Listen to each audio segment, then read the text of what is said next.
Bismillahirrahmanirrahim. Assalamualaikum warahmatullahi wabarakatuh. You're with me, Dr. Muhammad Husni bin Muhammad Amin, Fellow at IKIM Center for Science and Environment Studies, KIAS, on Radio IKIM English Section Program, Great Works of the Muslim World, produced by Hajjah Maslina alias and airing every Sunday at 5 p.m. Sabil Idd-Adkar والاعتبار بما يمر بالإنسان والينقضى له من الأعمار, or the lives of men, as translated by Dr. Mustafa Badawi, is an excellent work by the great Imam and Mujaddid of the 12th century Hijrah, Abdullah bin Alawi al-Haddad. This work presents the vision of life for man based on the worldview of Islam. Man's life is not solely that which he experiences in the dunya, but rather there are 5 stages: life before conception in the dunya, life in the dunya, which is comprised of stages from infancy to old age and death, life in the barzakh, life on the day of resurrection and its stages, and life in the final destination. And in this text is also presented an outline of happiness as experienced in the lives of Muslims, aspects of education of the young and the protection of their fitrah, their natural inclination, and what are some of the significant milestones of this life. And with us today is returning special guest, Said Muhyiddin Al-Attas, who will guide us in exploring this book by Imam al-Haddad. And welcome back, Syed, to this program. Thank you, Dr. So, Husni. who was Imam al-Haddad and what was he chiefly known for? Yes, Imam Abdullah bin Alawi bin Muhammad al-Haddad was a great scholar who was born in year 1044, 12th century after Hijrah. In the outskirts of the town of Tarim, and he lived to the ripe old age of 86. So he died in the century after, and now nearly 300 years have passed since his passing. Imam al-Haddad was known as the Mujaddid, or the reviver of the renewer of the spirit of the faith of Islam in the 12th Islamic century. And to be able to obtain to such a high status, as he was a man of pious upbringing, of a good household, descending as he did from the prophetic household through the line of Hussein. His family has for generations settled in Hadramaut Valley, Yemen. Imam Abdullah bin Alawi al-Haddad, as we know, was a great scholar who expounded the Sunni theology of the Ash'ari creed. He followed the legal school of Imam Ash-Shafi'i, and as most of the Ba'alawis of Hadramaut, a strong proponent of the works of Tasawwuf of Imam Abu Hamid al-Ghazali. But Imam al-Haddad was known to have written concise but important works, which comprises important aspects of the religion. In the Malay world, we know Imam Haddad from a long time. At least in the 19th century, we see that many of the ulama in this part of the world practiced the ratib of Imam Haddad. But even prior to that, in the 18th century, and perhaps even the century before that, we see that our scholars have come and interacted with Imam Haddad, either through his writing or his person, like in the case of Sheikh Yusuf Makassari, Sheikh Yusuf of Makassar, who became a disciple of Imam Haddad, who transmitted his ratib, and also not long after, Sheikh Abdul Samad al-Falimbani, who, although not having met Imam Haddad, but certainly mentioned some of the works of Imam Haddad as from Palembang. Of Palembang, yes, in Sumatra. In Sumatra. Sheikh Abdul Samad mentioned in the Sayru Salikin of the excellence of the works of Imam Haddad, particularly in order to understand Tasawwuf. So Imam Haddad was known not only as a scholar, writer, He was known also as a da'i, but he was also known as a sage or a saint, a wali of Allah subhanahu wa ta'ala.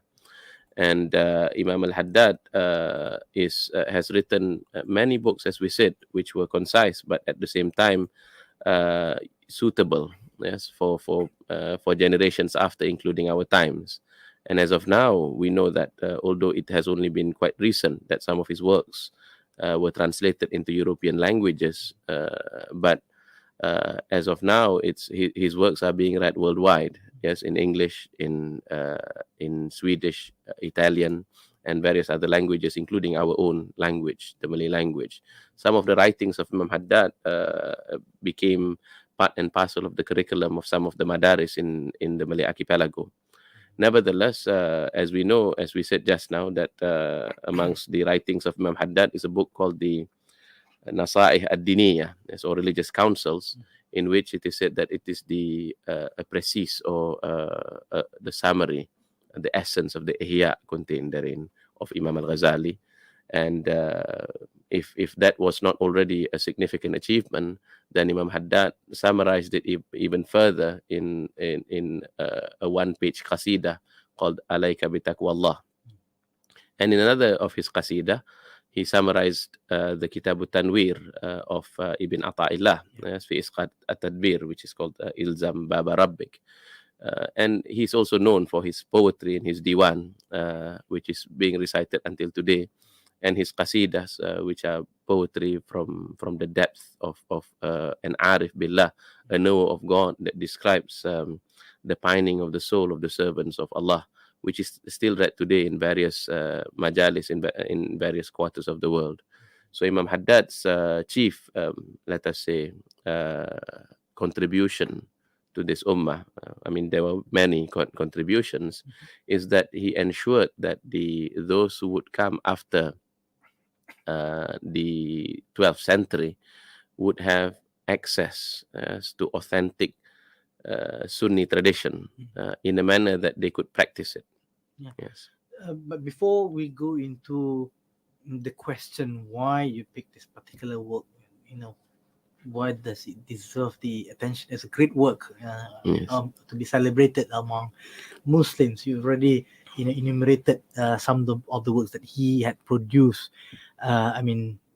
He led such a virtuous life, but this idea of mujaddid, I mean, Imam Jalaluddin As-Suyuti, he wrote about this, about the list of mujaddid according to the hadith, that at every turn of century there will emerge somebody who will renew the religion for the Muslims. But at some point, when there are some divergences. He says that the term mujaddid, it could also be plural. At one age, there will be several people who will be doing renewal work for the religion. But what is your take on that? And I think after that, maybe you'll say something about why did you pick this work to be a great work. Yes. So since we've mentioned the mujaddid is a worldview specific concept, I think, because you cannot have a renewer, let us say, within Western civilization, because they affirm no single text for reality, and they have also forfeited their confidence in a single religion, in a single vision of reality, and a single vision of life. So that would mean there's no renewing of such a spirit. They spoke about rebirth, I mean Renaissance, in the 14th and 15th centuries, but then that Renaissance was followed by an enlightenment, of which, supposing the Renaissance was the period that they came back to their classical roots, then the enlightenment is the period of which they considered themselves independent from tradition altogether.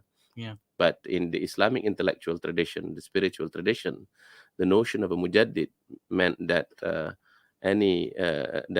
the scholars exist within a tradition, reaching back ultimately up to the Prophet sallallahu alaihi wasallam, and that the Prophet sallallahu alaihi wasallam mentioned that the ulama, yes, of his ummah are like the anbiya, like the prophets of the previous nations, or the nation of Musa alayhi salam, or Banu Israel, or in another hadith, it is said that he mentioned that uh, the ulama are the inheritors of the prophets. Of course, that there's not going to be any more revelation after the Quran, nor will there be prophecy after the Prophet Muhammad sallallahu alaihi wasallam. But the task of true scholars in Islam is to be true to that tradition. And when, let us say, due to the enveloping or to the unfolding of time, societies of the prophetic ummah, supposing they were to depart or they were to misunderstand the message, then specific individuals, like in the person of a mujaddid, will then lead a so-called program, spiritual, societal, religious, in a manner that brings back the society along its true founding mission. Yes. I think very interesting that you should mention that, because it departs from the Western understanding of time. I mean, the way that they periodize time. They started off with prehistoric, and then going into the classical age, and then the dark age or the middle age, and then going on to what you said to be the Renaissance, the Enlightenment, and now they coming to modern, postmodern, and after that they'll have to coin up something to name the next period. But in Islam, there's a period of ups and downs, dynasties. They whenever they go up in power, it's called daulah, because it is rooted in the word dawala, meaning it's a cycle of going up and down. So it looks like Muslims in the past, they already aware that whenever fortune smiles at them, they know that they are only holding it as a trust, which their time will pass, and they will hand over the reign of power to the next, to the next line, to the next generation of Muslims. And with regards to tajdid and mujaddid, it serves that at the at the turn of the century, this will somehow be manifested. Yes. Yeah. Not to delve too much into that, but it fits into what we are going to speak about, the lives of man, in that the ummah as a whole.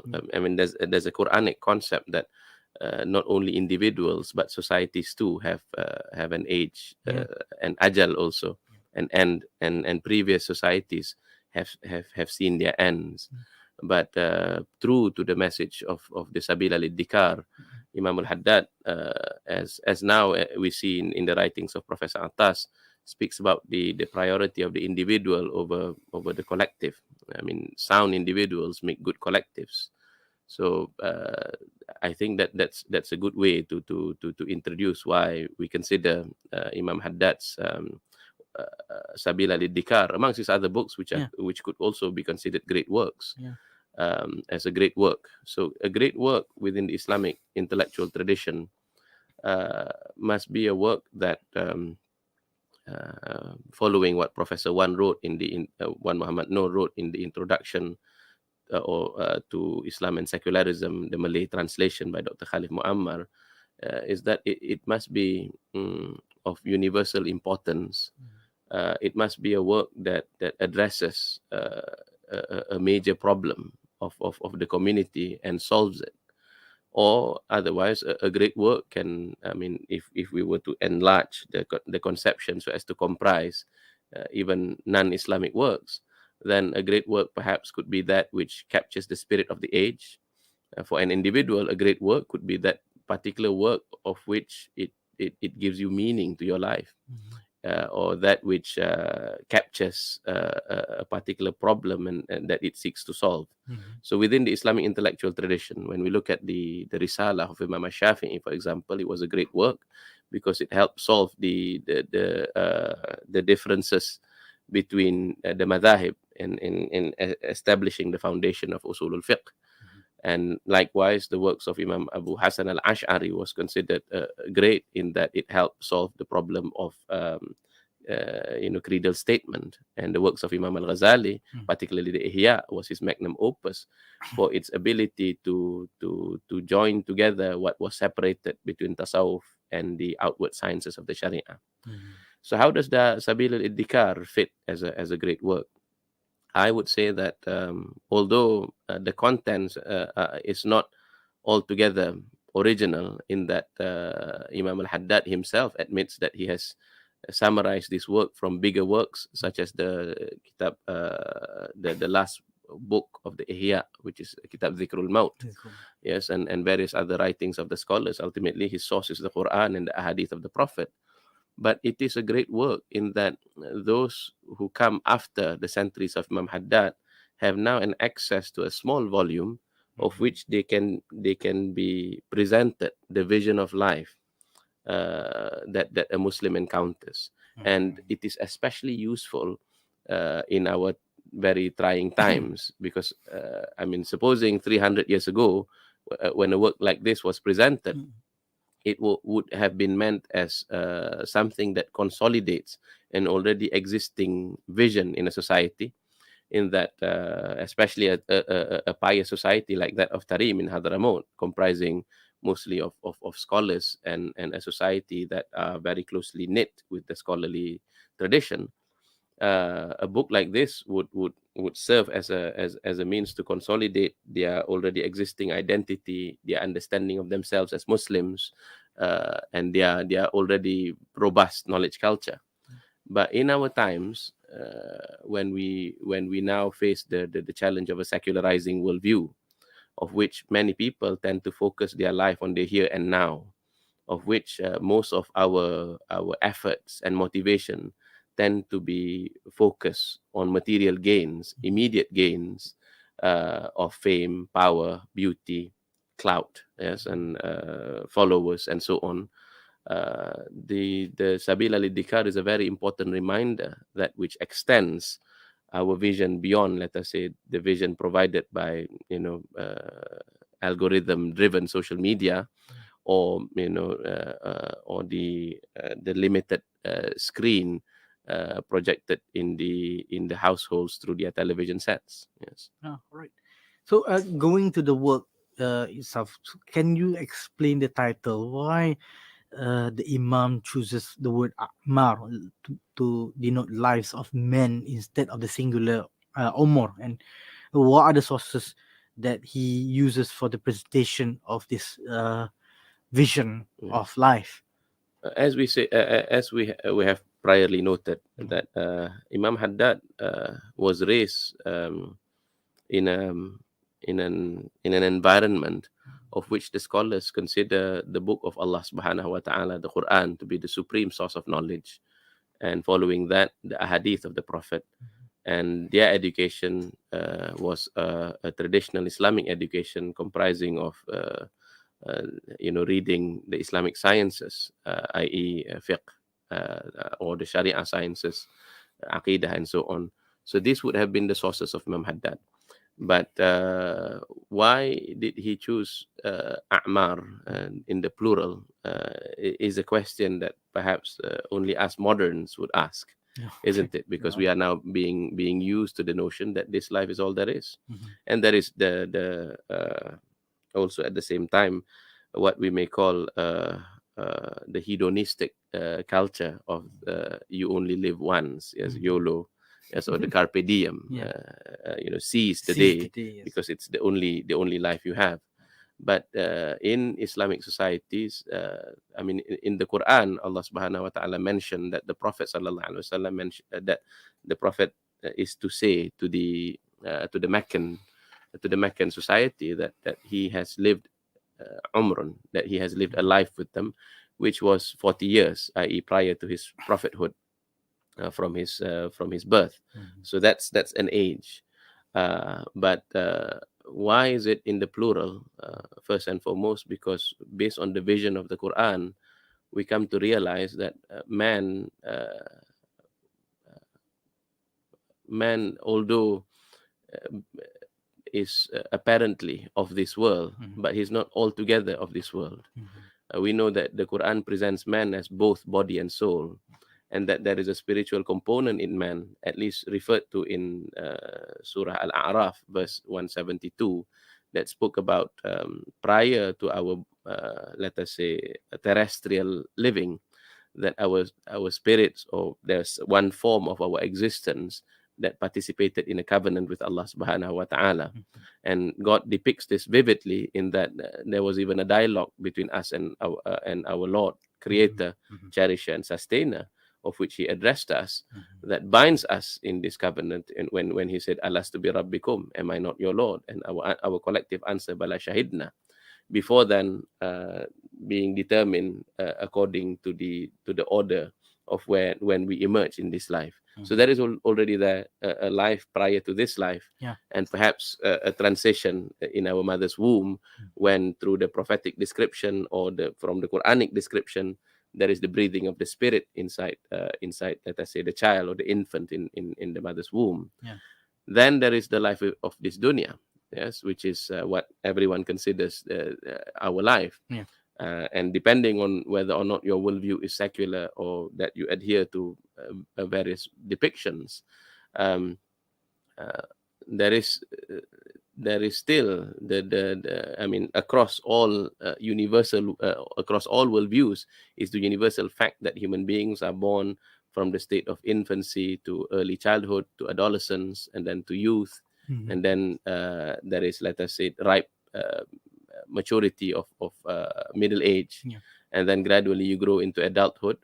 And God says for some there is a stage of which you return to a state of aradilul umur, i.e. that you now lose memory and you lose other various cognitive functions, such that you now possess no longer any knowledge when you used to know. A weak stage. A weak stage.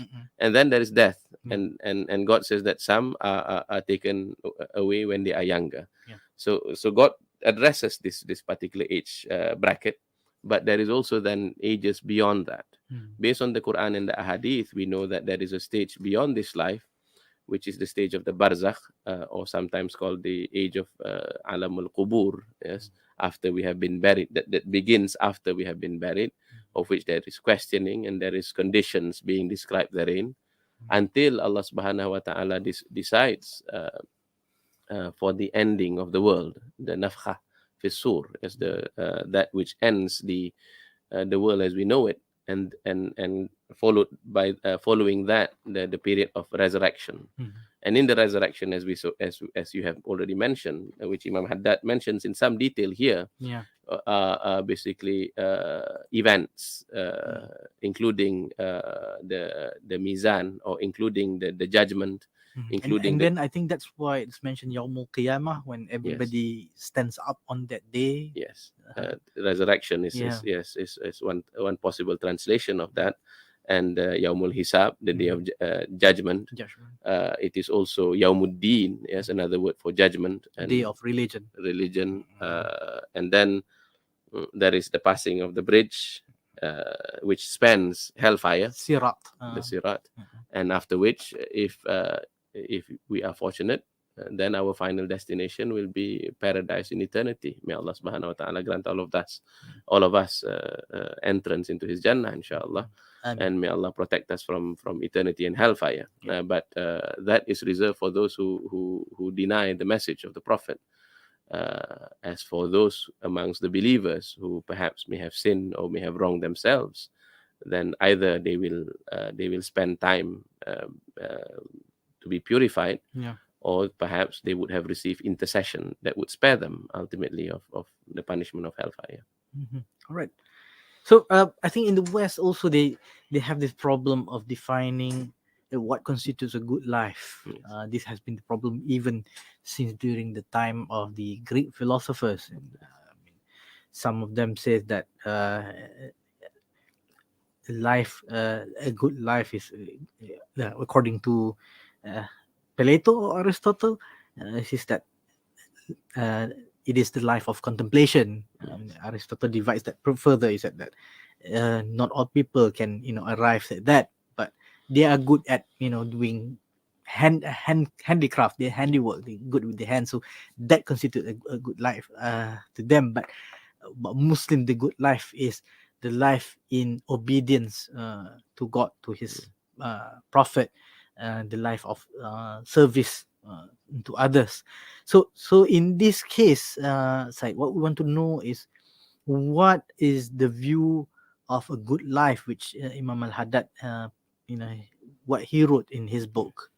So as we know, as you have mentioned in the introduction, that the good life is a life in which man lives in a state of submission to Allah, and submission already presupposes recognition and acknowledgement of lordship, and for this to optimally take place, there are, let us say, conditions. First, we affirm that human beings are born in a state of fitrah, as per the prophetic statement, which is basically derived from the Quranic statement that Allah subhanahu wa ta'ala created in man a state of fitrah, i.e. to submit to Allah subhanahu wa ta'ala. But it is the parents, or rather the environment, that then molds and shapes the children.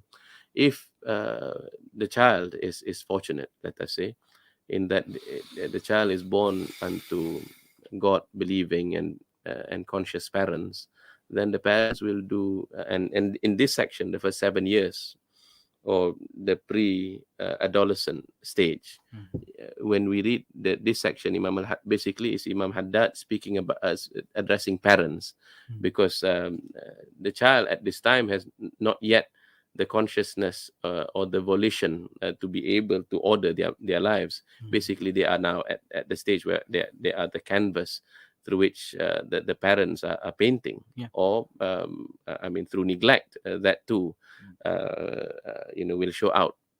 So this is at this stage, Imam al-Haddad advises parents based on the understanding that, and this is also metaphysical or religious in that sense, because why the Prophet said that any good deed performed by the child will be let us say written as a good deed for the parent. The parents are similarly rewarded. Yes, because it is due to the labor of the parents that the child performs a good deed. Yes.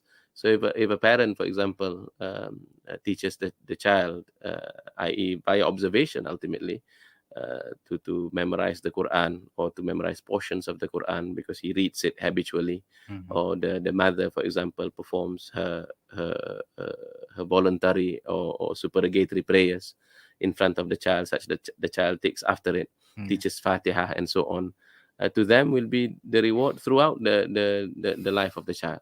Which is why in Tarim, where Imam Haddad came from, there is this general culture whereby scholars, accomplished scholars, would find the opportunity to teach children portions of the Quran, because that's to them a worthy investment. But also at the same time, the main task of the parents is to protect the child from any corrupting influences of their fitrah. And this is especially important in our time, because the main means through which Imam Haddad said that parents are to protect their children is to protect their ethical organs, which includes, of course, their sight and their hearing, to ensure that the food that they consume is halal. And also to ensure and to determine who are the immediate friends that who are around their children. Right now we live in a digital age in which perhaps the challenge might not come from physical children, but it could come from a program on social media or on YouTube that raise your children in a way that you might not desire. And further, this led them ultimately in Tarim to the tradition of what they call the Hawtah, which is an enclave, of which the children are protected, living within this enclave until they reach a stage whereby they could make responsible ethical decisions. After the age of adolescence, as the child reaches puberty, the bulugh in Islam, the task of the parents now is to properly instill in their child, the sense of consciousness of Allah, they are being told that at this age, gradually their deeds are now being recorded by the angels, and that they are solely responsible for it. So basically there is a handing over, coming of age sort of, let us say, practice. Mhm. And the parent would consider it also their duty to teach their children themselves. Mhm. And if they are incapable, then they will hand their children to capable teachers to teach them the fardu ain, i.e. the rudiments of prayer, the basics of the aqidah, Yeah. the knowledge of the sharia, and so on.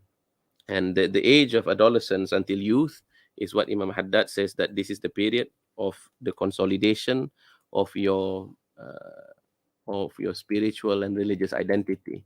Yeah. This is the time to learn of the Sunnah of the Prophet, to imbibe it, such that this period, I mean, if done well, then even in early youth there will be signs of success. Mhm. And signs of success is noted first and foremost, of course, through sheer understanding, i.e. al-fiqh. They have a good grasp of the religion, Mhm. good practice of the religion, until eventually the truly successful amongst them would be ready to make da'wah, Yeah. would be ready to teach. And only then, after they have perfected their personal duties, will the parents also remind them of their duty to, and importance, let us say, to make a means of for their living. Mhm. Yes, which is a good mirror unto our society now. Yes, so basically the fardu ain needs to be fulfilled, yes, before the fardu kifayah can take their place Yeah. as social responsibility and as a means of living. And this would include, of course, how to prepare themselves to their roles as spouses, to prepare themselves their role as potential parents, and also at the same time how to be members of the community, Mhm. until, of course, and that age of serving the community, serving Allah primarily, would be done until, let us say, one reaches the age of 40, because the age of 40 is when Imam Haddad reminds us that a person ought to, if they have not already been reminded before that, because death can come at any moment. At 40 is especially the time that they should be reminded. Mhm. Yes, because the Quran speaks of the age of 40 Mhm. as the age of which characters become crystallized. فَلَمَّا بَلَغَ أَشُدَّهُ. And when a person reaches at the age of 40, because human beings are habitual beings, Mhm. yes, so habits will form character. Mhm. And 40 years is a good period to form a particular character, as opposed to another one. It'll be very difficult to change, Mhm. even though it may not be impossible. Mhm. But once it's stable, or then after 40 should be the period of which you are constantly now thinking about the possibility of going to the afterlife, Mhm. that you are now thinking about your relation with Allah, most importantly than other things, Yeah. and about handing over also your Mhm. duties to the society. Mhm. So this is the notion then of the good life. And Imam Haddad gives examples of the ulama, yes, those who, once they reach the age of 40, they start folding up their beds, or their mattresses and their pillows. That's when they focus on their night vigils. Mhm. And some other ulama whom he mentioned, who lived very short period of life, like Imam al-Nawawi, Imam al-Shafi'i, Imam al-Ghazali, who lived between 50 and 55, these Yeah. scholars, Mhm. but yet their achievements were such that until today they are still reaping benefits from the works that they've produced for the community. Yeah. That's truly remarkable that we wonder that with contemporary challenges, as you said, that when a child is born into a family, and then at this infant stage, we even now, even up till adulthood and beyond, we are being constantly bombarded with imageries, some violent, some hypersexual, and we live in a situation where these things have become very intensified. It's no place that you step outside and you see a billboard, and there'll be things which are equally damaging to your ethical and spiritual organs. So this present, I like when you said that, there's a tradition in Tarim where they provide this thing that which insulates the children from this until they are prepared, they are ready.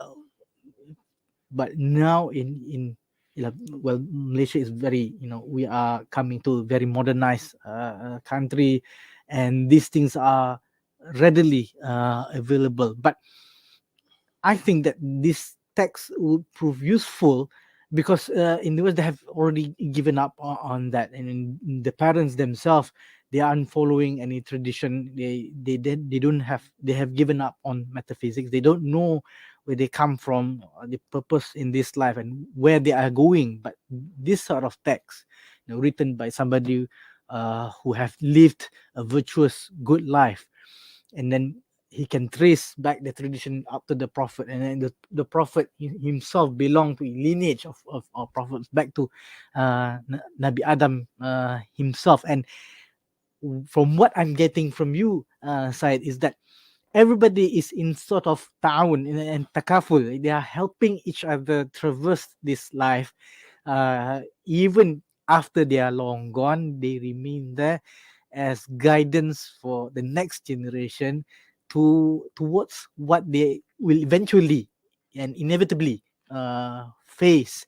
So I think the challenge that we now today face is how do we incorporate or adopt some of the things, some of the good advices and guidance in this book in our daily lives. I mean, you grew up in KL yourself. I'm also a KL from Kuala Lumpur, and it will be this text will be most relevant to us now. But I'm sure from among our listeners there, they'll be asking, how do we put it into our daily lives Yes. as a practice? Yes. Well, that's a very important question, I think. But I think modern day living, Yeah. in spite of the criticisms that we have leveled against it, one particular advantage of modern day living, particularly if you live in alhamdulillah, a country like Malaysia, Yeah. is that there's a lot of room or freedom in how you are to order your life, at least within the private confines of your homes. Yeah. And this is one particular feature, I think, of modern day societies, in the age of nation states, and whatever age is going to come, God will tell, or time will tell. But when we look at the features of modern day living, is that although the challenges are there, but look at the challenges that we've mentioned. Yes, let us say irresponsible use of social media. Well, that's something that a parent can determine to control. Yeah. And a person, an individual, can determine to control for himself and herself. So I think the best advice that we can adopt from this book is, first and foremost, to obtain that clear knowledge of the reality of living. Yeah. That's something that we must try to imbibe, because I mean, for many of us, perhaps that we have we have grown quite good in obtaining what we want. We've lived our life honing our skills to obtain what we want, but one of perhaps our particular general failure now is we have failed in terms of the skills to determine what ought we to want. Yeah. What should we want? Yes, as Aristotle says it also, like and I'm paraphrasing, but he's saying that once you've determined the target for the arrow, then it becomes easy to hit the mark. Yeah. So now, what a book like this presents to us is that life in this world is really so short compared to eternity, isn't it? And but yet, how your conduct is on this life is determinative of what sort of eternity you will spend. Yeah. Once you come to that realization, then you will make and take the necessary steps, Yes, but I suppose your question is already assuming that we've now been convinced of the reality of the akhirah. We've now been convinced of the reality of the covenant that we have with Allah subhanahu wa ta'ala. So that's already half the battle won. Yeah. Yes, because if you're now just thinking about how to implement this, that would already mean that that your heart is in the right place, because you understand that Allah subhanahu wa ta'ala said in the Quran, on that day it is not wealth nor children that shall be to your avail, or that shall assist you. يوم لا ينفع مال ولا بنون إلا من أتى الله بقلب سليم, except for those who reaches Allah subhanahu wa ta'ala, who meets Allah subhanahu wa ta'ala with a sound heart. Yeah. If we understand that our chief of responsibility is the preservation of our heart as our spiritual organ and those that we love, then we will take the necessary steps, individual and community forming, to do so. We will substitute, let us say, that things which corrupt ourselves, things which destroys our nafs, with that which affirms our meanings. And this, some of the steps that can be taken is, first, a conscious return to the book of Allah. Yes. And to make a daily habit of reading the Quran and its meanings, and to contemplate on its contents. It is to seek out true scholars as guides. It is to begin daily practices deriving from the Sunnah of the Prophet.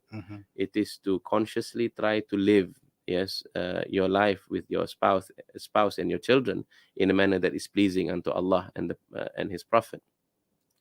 And then it is to begin good traditions, because so many of the things that has become tradition now derive from a corrupted practice of a corrupted worldview. So if the worldview is sound, then you can begin new traditions, of which these are, life affirming in the general sense.